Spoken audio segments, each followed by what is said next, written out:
Well, just 1 week after the United States passed a law on Hong Kong, it has made a similar move on another Chinese territory, the western region of Xinjiang. The House of Representatives passed the Uygur Act of 2019 on Tuesday.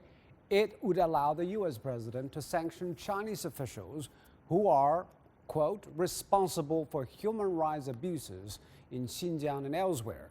Beijing was outraged by the move and warned Washington to stay out of its internal affairs.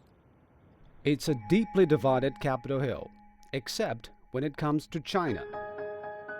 407 to 1. Lawmakers voted overwhelmingly to pass the Uyghur Human Rights Policy Act of 2019.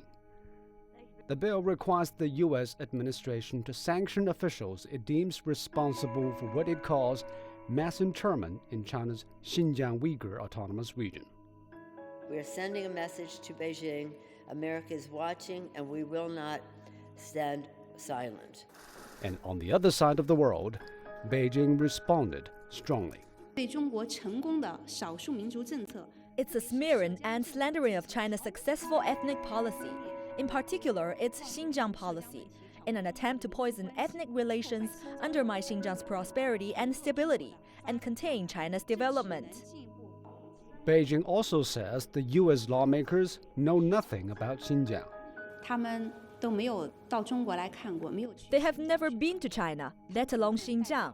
How can they speak for the 1.4 billion Chinese people or the 25 million people in Xinjiang?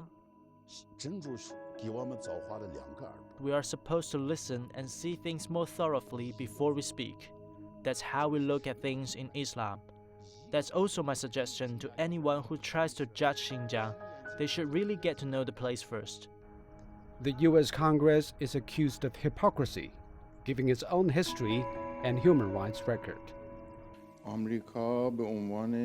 The United States itself has a very bad record on human rights.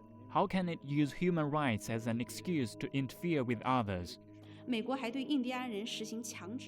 The U.S. also conducts the forced assimilation of Native Americans, killings, expellings, persecuting them, and denying them their due civil rights. Today, they only account for 2.09% of the total U.S. population. They are facing numerous difficulties.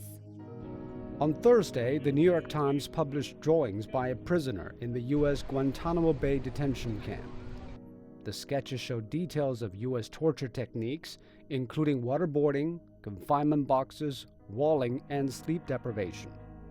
Abu Zubaydah was held in the prison since 2002, and the New York Times says he was waterboarded 83 times in a single month. China says the U.S. politicians should care more about what is happening at home.